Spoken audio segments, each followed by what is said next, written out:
찬양대 너무 잘해요. 좋아요. 우린 찬양을 들으면 새 힘이 확 솟아나는 거예요.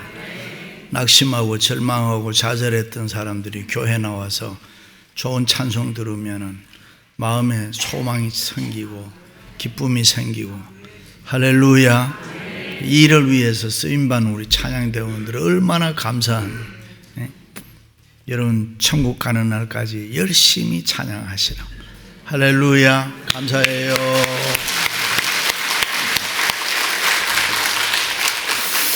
지금부터 한 60여 년 전 1965년도에 타임지에는 현대를 가리켜서 EQ 시대라 그랬습니다. IQ 시대가 지나가고 감성지수 EQ에 대해서 관심이 많은 시대가 되었다 그랬습니다. 과거 이성을 강조하던 시대에서 감성을 강조하는 시대로 변화되었다는 거지요. 웃는 말로 요사이는 JQ 시대라 그래. 잔머리 굴리는 시대라 이랬는데 그건 누가 웃는다고 하는 소리고요. anyway, 옛날에는 회사에서 직원을 채용할 때에 언제나 지식의 수준을 묻는 이 필기 시험을 중요하게 생각했습니다. 시험 성적이 일단 좋아야 그 다음에 2차도 보고 3차도 보고 이랬습니다. 그래서 영어를 잘하고 성적이 좋아야 했습니다. 그러나 지금은 많은 회사들이 입사시험이 없어지고 인간성을 묻는 감성지수가 얼마나 되느냐 하는 것입니다. 왜냐하면 과거에 IQ가 필요로 했던 것들은 컴퓨터, 인터넷이 다 해줍니다. 아이폰 하나만 가지고 있어도 우리가 모든 것 다 할 수가 있습니다. 다 들어있습니다. 그러므로 이제는 그 어떤 조직에서 어떻게 인간관계를 잘하느냐, 소셜 릴레이션십이 중요하다는 것입니다. 그러니까 무엇보다도 사람 관계에서 훌륭한 인격을 필요로 하는 시대가 되었습니다. 그러므로 인간관계가 좋은 사람 성공할 수 있습니다. 인간관계 좋은 사람 잘 살 수 있고, 인간관계 좋은 사람이 뭐든지 잘할 수 있고 행복할 줄로 믿습니다. 그러므로 인간관계가 좋은 사람이 돼야 됩니다. 그런데 힘들게 사는 사람이 있습니다. 어떤 사람입니까? 머리 좋아 공부 많이 하고 외모도 남보다 잘났는데 성격이 좋지 않아서, 인격이 부족해서 다른 사람과 시비를 잘하고 불행하게 사는 사람들이 참 많습니다. 분명히 사람은 똑똑하고 잘났는데 주위의 사람들이 인정해 주지를 않습니다. 못난 인격, 자존심, 교만 때문입니다. 그렇습니다. 우리가 무엇을 좀 안다고 합니다만은 그렇게 많이 알고 있는 게 아닙니다. 우리는 이 세상에 아는 것보다 모르는 게 훨씬 많습니다. 미래를 잘 모릅니다. 우리가 언제 죽을지도 모릅니다. 앞으로 내 앞에 어떤 일이 일어날지도 모릅니다.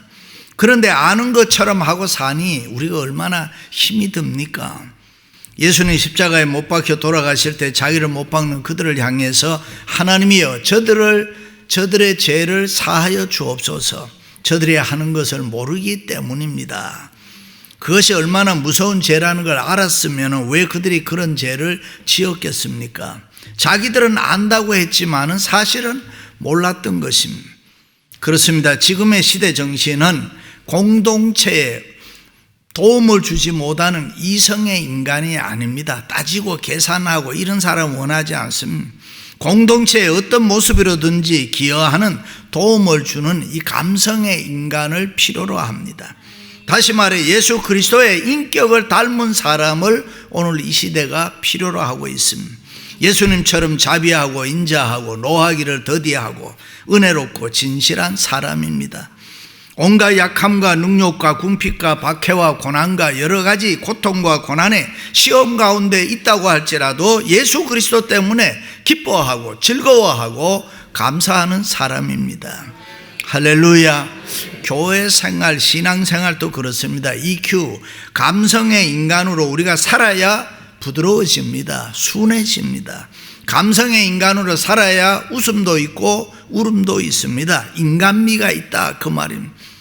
원수마귀 사탄이 어떤 사람 두려워하고 무서워합니까? 자기를 부정하고 하나님의 은혜로 사는 사람을 무서워합니다. 하나님의 은혜를 귀하게 여기는 사람을 두려워합니다. 머리 좋은 사람 아닙니다. 돈 많은 사람, 출세한 사람 아닙니다. 건강하고 자기 잘났다고 하는 사람 아닙니다. 원수 마귀 사탄은 자기를 부정하고 예수 그리스도를 섬기며 하나님의 은혜로 사는 사람을 제일 무서워하고 두려워합니다. 때로는 우리에게 고통과 아픔이 있고 힘들고 어려운 시험이 있어도 예수 그리스도를 우리가 바라보고 그의 십자가를 붙잡고 하나님의 은혜로 사는 사람들을 무서워하고 두려워하는 줄로 믿습니다. 할렐루야. 그렇습니다. 은혜가 뭡니까? 내가 하는 일이 잘 되는 거 은혜입니다. 기도하는 대로 이룬 받는 거 은혜입니다. 내가 하는 일마다 형통하는 거 은혜입니다만은, 그러나 때로는 생활이 어렵고 이유 없는 고통 가운데에서 마음이 아파하고 눈물 흘리면서도 내가 예수님을 믿고 따를 수 있다면 그것은 은혜 위에 은혜인 줄로 믿습니다. 할렐루야. 왜 우리의 신앙생활이 힘이 듭니까? 교회 생활이 왜 힘듭니까? 왜 그렇게 우리가 교회를 다니면서도 세상 일 때문에 염려하고 근심하고 걱정합니까? 뭐 때문에 그렇습니까? 하나님을 잘 모르기 때문에 그렇습니다. 하나님의 은혜라는 것을 모르기 때문에 그렇습니다. 예수 그리스도가 길이요 진리요 생명이요 능력이요 우리에게 선한 목자라는 것을 잘 모르고 잘 믿지를 않고 살기 때문에 그렇습니다. 베드로가 물에 빠져 들어갈 때 예수님께 도와달라고 부르짖습니다. 주여 나를 구원하소서. 그때 예수님께서 즉시 손을 내밀어 저를 건져주시면서 무슨 말 했어요? 믿음이 적은 자야 왜 의심하느냐? 그래요, 의심하는 것, 믿지 못하는 것 때문에 염려, 근심, 걱정이 우리에게 있습니다. 하나님을 잘 알고 예수 그리스도를 잘 믿는 그 은혜로 살아가면은 우리가 이 세상 때문에 염려하고 근심하고 걱정할 필요가 없습니다. 사도 바울은 하나님 앞에 자기 생애를 다 위탁한 사람, 나는 주를 위해 살겠습니다 한 사람이었습니다. 자기의 전 생애를 바쳐서 하나님 앞에 깨끗하게 순종하고 헌신하고 충성하고 내 인생은 주님만을 위해 살겠습니다, 주의 종이었습니다. 그런데 생애 속에 보면은 고통과 아픔이 많았습니다. 그 고통과 아픔이 너무 힘이 들어서 특별히 3차례 걸쳐서 금식했든지 아니면 작정 기도했든지 철야했든지 뭐 좌우간 기도를 했습니다. 그런데 응답이 없었습니다. 하나님을 위해서 생명 바쳐 전적으로 헌신하고 충성하며 살겠다고 했으면은 당연히 하나님이 그를 도와주시고 그의 기도를 들어주셔야 되지 않습니까? 무엇인가 그에게 도와주고 그에게 넘치도록 축복해 주셔야 그게 당연한 거 아닙니까? 그런데 하나님께서는 그렇게 하지 않았습니다. 세상적으로 인간적으로 보면 이해할 수가 없습니다. 한번 생각해 보세요. 바울이 세상적으로 뭐 받은 축복이 있습니까? 성경 바울 서신을 아무리 봐도 별로 없습니다. 결혼도 하지 않았으니까 자녀도 없었고 가정도 없었고 와이프도 없었습니다. 그의 생애는 보면 칭찬하는 것보다가 비난받는 것이 훨씬 많았습니다. 자기 동족으로부터도 많은 오해를 받았습니다. 친구들, 이웃들의 오해와 비난 속에서 그가 복음을 전하고 예수 그리스도를 증거하고 때로는 변증을 했습니다. 그뿐입니까? 육체에 가시가 있었다고 했습니다. 쉬운 말로 몸에 아주 심한 불치의 병이 있었습니다. 내 몸이 아프다는 거 제일 서러운 일인데 내 몸이 아플 때에 나를 위로해 줄 수 있는 사람이 없습니다. 그리고 몸은 아파 고통스럽습니다. 그것이 얼마나 힘들었으면 때로는 하나님의 일에 방해를 하고 하나님의 일에 손해를 주기 때문에 사단의 사자라고 불렀습니다. 어떤 학자는 바울이 큰 글자를 볼 수 없으니까 대피를 많이 시키니까 아마 눈이 안 좋았을 것이다, 그것은 안질이다. 또 어떤 학자는 주기적으로 찾아오는 열병이다. 또 어떤 학자들은 혼자 살았으니까 이성의 문제가 심각했을 것이다. 그러나 많은 학자들의 공통된 견해는 이 병을 간질이라고 합니다. 이 병은 갑자기 발버둥 치는 거예요. 그래서 이 병을 사람들은 마귀가 주는 병이라 그랬습니다. 그러니 여러분 한번 생각해 보세요. 주의 종이 돼서 이렇게 설교하다가 발작을 내서 거품을 품고 야단치다가 쓰러져 보세요. 놀라지 않겠어요? 뭐 얼마나 이해할 수 있겠습니까? 여전히 주의 종으로 사랑하고 존경할 수가 있겠습니까? 뭐 여러분은 믿음이 좋고 마음이 착하니까 혹 그럴 수 있다고 하지만 보통 사람들은 그러지를 못합니다. 시험이 듭니다. 누가 예수 믿겠어요? 너나 잘 믿어라, 너 병이나 고쳐라, 주의 종 목회자가 덕이 안 된다라고 뭐 여기저기서 말하지 않겠습니까? 보통 시험에 든 사람들이 이런 말을 가끔 합니다. 목사나 사람 보고 교회 나가냐? 하나님 보고 교회 나가지. 맞는 말 같으면서도 틀린 말이죠. 하나님이 보여야지요. 교회는 보이지 않는 하나님 보고 나가는 것이 아니라 보이는 사람 보고 나가는 것입니다. 그렇지 않으면 왜 교회로 옮겨 다닙니까? 내 마음에 드는 목사를 찾고 내 마음에 드는 사람들을 왜 찾아다닙니까? 오해하지 마세요. 보이는 사람 보고 나가니까 그게 교회입니다, 여러분. 그래서 교우들 간에 다투면 안 되는 것입니다. 어쩌다 서로가 안 좋으면 누구 잘잘못을 떠나서 교회는 빨리 화해를 해야 되는 것입니다. 특별히 목회자하고 관계가 안 좋으면 빨리 풀고 화해를 해야 내 신앙이 손해보지 않습니다. 내 신앙에 유익이 많습니다. 할렐루야. 자, 그런데 건강이 좋지 않은 이런 상태의 바울이 갈라디아 교인들에게 편지할 때 이렇게 씁니다. 너희를 시험하는 것이 내 육체에 있으나 이것은 너희가 업신여기지도 아니하고 버리지도 아니하고, 그러니까 배척하지 않았다 그 말이죠. 오직 나를 하나님의 천사와 같이 또는 그리스도 예수와 같이 영접하였도다. 바울은 자기를 그렇게 대하는 교우들에 대해서 감사하고 있습니다. 갈라디아 교인들 대단하지 않습니까? 계속 바울의 얘기를 들으면은 너희가 할 수 있었더라면은 너희 눈이라도 빼어서 내게 주었으리라. 현대 교회에서 보면은 고전 같은 이야기지. 참으로 대단합니다. 수준 높은 신앙입니다. 그렇습니다. 무슨 병인지는 몰라도 바울에게 고통스러운 병이 있었다는 것은 사실입니다. 그리고 그 병이 혼자만 아는 병이 아니라 다른 사람 성도들에게 주의 종으로서 시험을 줄 수 있는 병이었다는 것도 사실입니다. 그러나 바울이 얼마나 괴롭고 고통스러웠겠습니까? 다른 사람의 병은 많이 고치는데요. 그런데 자기는 이렇게 자기 병을 못 고치고 힘들어 한단 말이죠. 어째서 내 병은 고칠 수 없단 말인가? 내게 있는 이 병만은 고쳐야 되겠다. 어떤 일이 있어도 고쳐야 되겠다. 뜻을 정해서 하나님 내 병 고쳐주세요. 내 병 고쳐야지 내가 좋은 목사가 될 수가 있습니다. 뭐 하나님 앞에 작정 기도했다는 거 당연하지 않겠습니까? 그런데 하나님은 그 병을 고쳐주지 않았습니다.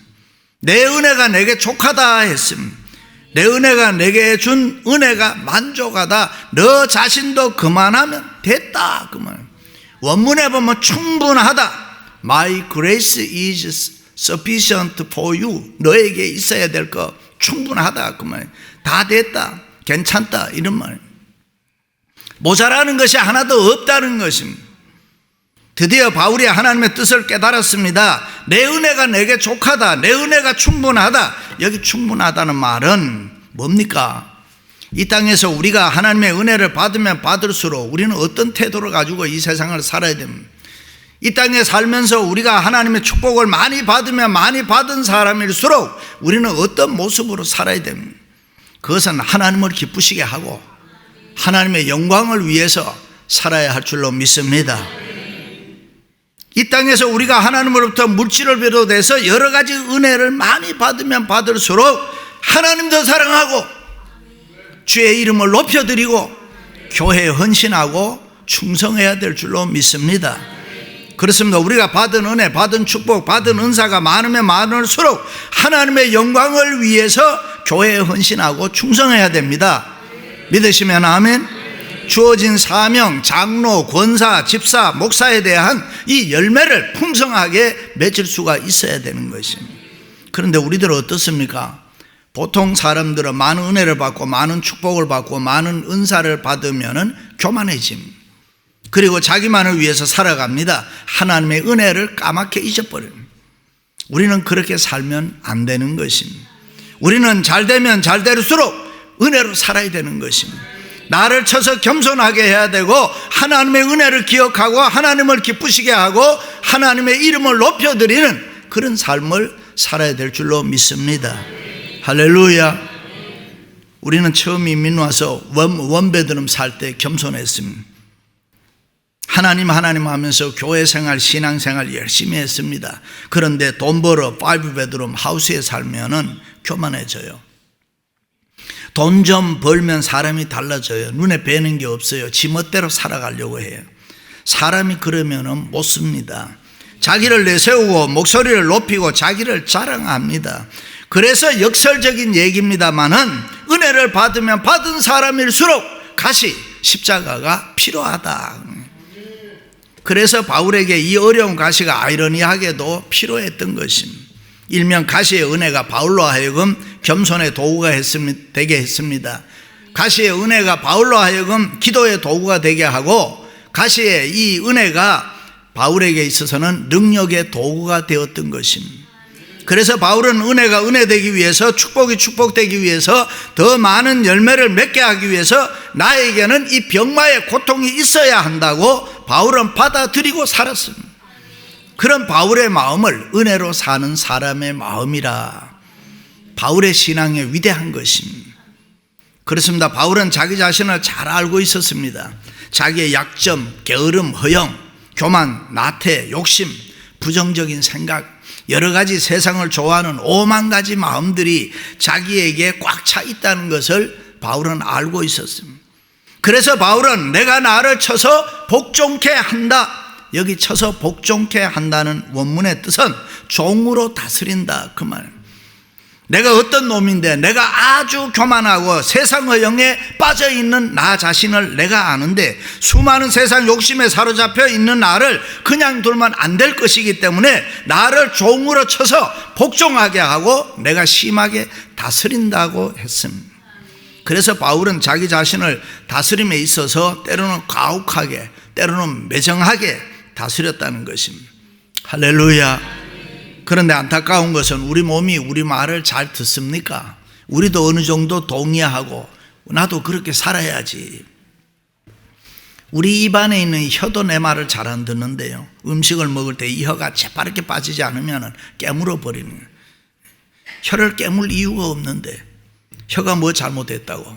우리가 육체를 다스리는 게 그만큼 어렵습니다. 나는 겸손해야지, 그런데 벌써 교만해 있어요. 하나님 사랑해야지, 교회 사랑해야지, 그런데 벌써 내가 세상 사랑하고 세상을 좋아하는 마음으로 살아가고 있습니다. 그래서 우리에게는 하나님이 필요한 것입니다. 그래서 내게는 십자가의 가시가 필요한 것입니다. 믿습니까? 그 육체의 가시를 가지고 우리를 하나님이 겸손하게 합니다. 내가 나를 쳐서 복종케 못하니 하나님이 나를 쳐서 나로 하여금 복종하게 만드는 것입니다. 버려야 할 것을 내가 버리지 못할 때에 하나님이 강제로 나로 하여금 버리게 만들고, 끊어야 할 것을 끊지 못할 때에 하나님이 강제로 내게서 끊어버리게 하는 것입니다. 그것을 바울은 하나님의 은혜라 그랬습니다. 다윗왕도 하나님의 은혜를 아는 사람, 자기를 죽이려고 수없이 쫓아다닌 사울왕을 여러 번 죽일 수 있었지만은 죽이지 않았다. 수많은 미움을 받으면서도 자기가 같이 미워하지 않았다. 하나님께 버림받은 사울을 끝까지 기름 부음 받은 하나님의 종으로 섬기면서 살았다. 왜냐하면 하나님의 은혜를 알았기 때문에. 그렇습니다. 은혜로 사는 사람은 세상을 살 때 늘 좋은 쪽으로 생각을 합니다. 하나님의 은혜가 있으면 다 잘 된다라고 생각하고 다 잘 될 것이라고 생각하기 때문에 모든 것을 다 긍정적으로 받아들입니다. 모든 것이 잘 될 거야. 아무리 힘들고 어려운 사업이라도 하나님이 도와주셔서 잘 될 거야. 우리 아이들 하나님이 복 주실 거야. 그렇습니다. 여러분은 세상을 살 때 무엇이든지 좋은 쪽으로 생각합니까? 아니면은 나쁜 쪽으로 생각합니까? 우리가 어느 편으로 보느냐에 따라서 우리 앞에 있는 문제는 분명하게 달라지는 것입니다. 우리가 하나님의 은혜로 보면 주위가 다 은혜스러운 것입니다. 우리가 하나님을 먼저 보고 다른 사람을 보면은 새롭게 다르게 보이는 것입니다. 하나님의 은혜로 보는 사람은 모든 것을 다 은혜로 보기 때문에 안 되는 게 없습니다. 불평이 없습니다. 불만이 없습니다. 사울을 보고 그 손자 무비보셋을 보면 그를 죽여야 합니다. 그러나 요나단을 보고 그 아들 무비보셋을 보면은 그를 사랑합니다. 그러므로 우리가 은혜로 살 때 사람이 다르게 보이고 세상과 언제나 다 다르게 보이는 것입니다. 은혜로 사는 사람에게는 조건이 없습니다. 잘났다 못났다 있다 없다 건강하다 병들었다 성공했다 뭐 실패했다 아무 조건이 없습니다. 우리가 은혜로 살아가면은 된다 안 된다라는 것이 할 것이 없습니다. 우리가 지금까지 한량없는 하나님의 은혜를 받아와 살아왔고 우리가 그 은혜로 앞으로도 살아갈 것이기 때문에 우리는 세상에 대해서 불만이 없는 것입니다. 그 은혜에 바울은 감격해서 만삭되지 못한 나를, 아니 재수 같은 나를 하나님 어떻게 이렇게 사랑하십니까? 라고 고백했는데 이것이 은혜로 사는 바울의 마음이었습니다. 그럼 하나님의 은혜, 하나님의 능력이 바울은 언제 나타났다고 합니까? 바울은 내가 약할 그때에 나타난다라고 했습니다. 내가 약할 때에, 내가 아파 눈물 흘릴 때, 내가 견디기 힘들어 어려워 쓰러질 때에 그때에 하나님의 은혜가 내게 나타나고 내게 주어졌다라고. 할렐루야. 그러므로 우리에게 있는 육체의 가시가 필요한 것입니다. 때로는 실패하고 때로는 낙심하고 좌절하고 때로는 힘든 병마, 자녀들이 때로는 이유 없이 속을 썩이고 때로는 우리를 힘들게 하는 십자가, 모든 것이 다 우리에게는 필요한 것입니다. 여러분이 잘 아시는 대로 사람은 자기 자신을 잘 알지를 못합니다. 특히 남자보다 여자는 더 잘 모르죠. 그래서 여자가 이상한 짓을 할 때는 왜 그러냐고 물을 필요가, 물으면 큰일 나는 거예요. 여자 자신도 모르는데요, 그냥 내버려 두는 게 상책입니다. 인간은 인간을 잘 모릅니다. 태어날 때도 몰랐지만 죽을 때도 모를 것이고요, 과거도 몰랐지만 미래도 모릅니다. 그러나 우리가 믿는 하나님은 다 아십니다. 하나님은 우리를 다 아십니다. 알아도 너무 잘 아십니다. 하나님만이 우리의 미래를 알고 계십니다. 그래서 시편 기자는 그가 나를 지으심이 심히 기묘하심이라. 옛날에 보면 신묘막측하심이라 그래. 다시 말해서 내가 상상할 수 없을 만큼 하나님은 나를 잘 아신다는 것입니다. 하나님은 우리를 너무나 잘 아신다는 것입니다. 그러므로 그가 나에게 주는 그 어떤 아픔이나 고통이나 고난이라고 있다고 할지라도 그것은 다 나에게 필요한 것이기에 하나님이 내게 주신 것이라, 그것을 은혜라고 합니다. 하나님은 우리들의 형편과 처지를 다 알고 계십니다. 지금 좀 힘들고 어렵고 눈물 나고 고통스러운 일이 있어도 그것은 어디까지나 하나님이 우리에게 필요로 해서 허락된 은혜인 것입니다. 그 은혜가 마침내 여러분들을 더 좋은 사람으로, 더 훌륭한 신앙인으로 만들 것을 믿습니다. 할렐루야. 그래서 우리는 돈 없으면 어때요? 병들면 어때요? 가난하면 어때요? 자식이 속썩이면 어때요? 그런 것들 때문에 더 큰 은혜와 축복이 우리에게 넘치고 넘칠 줄로 믿습니다. 사랑하는 성도 여러분, 여러분 모두 은혜로 살아가시기를 주님의 이름으로 축원합니다.